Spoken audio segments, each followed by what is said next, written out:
fire questions to me. I have a question here that says, how informed will the end user be as to their position in this third-party data loss?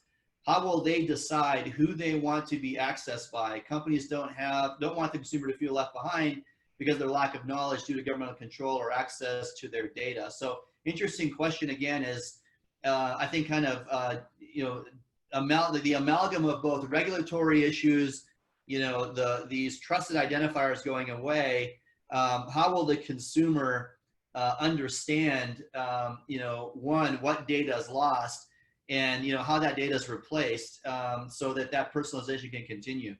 I've got an interesting answer from the Adara side, and then Robert, I'll throw it at you.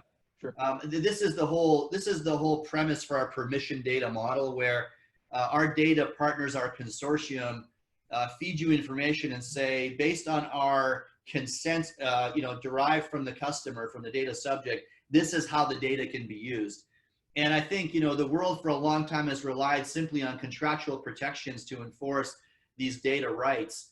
And in reality, you have to have a strong platform that enforces it throughout its life journey. So we use a data rights management platform that literally says, this is the context where this particular element can be used, and beyond that context, it can't be.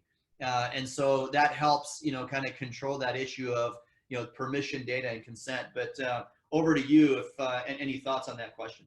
Yeah, I think we would probably look at this in terms of there's probably two endpoints. One is there's the regulatory force down or cram down in terms of the requirements to obligate industries and service providers to say, these are the conditions in which we believe that data should be managed and how it should be managed as they understand it. We obviously know that regulators know what they know, but they also don't know a lot, right? Because they don't necessarily know the internals. So there's always a struggle in terms of regulatory driving the direction. But the other side of that equation is consent, is what are consumers willing to do and not willing to do.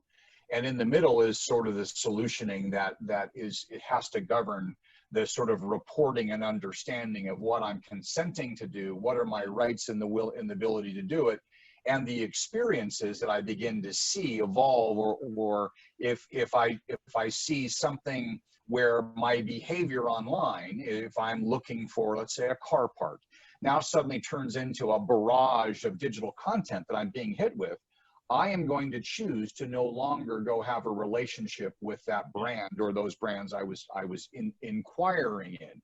And that's the slippery slope that I think a lot of service providers have, is they can go far enough. And we hear terms like retargeting, and we see this a lot when I go to one website, then suddenly there's a series of ads up until about 4 or 5 that follow me. Well, it's that identity that is then based upon my digital footprint, my digital experience that I've created relative to my behavior online.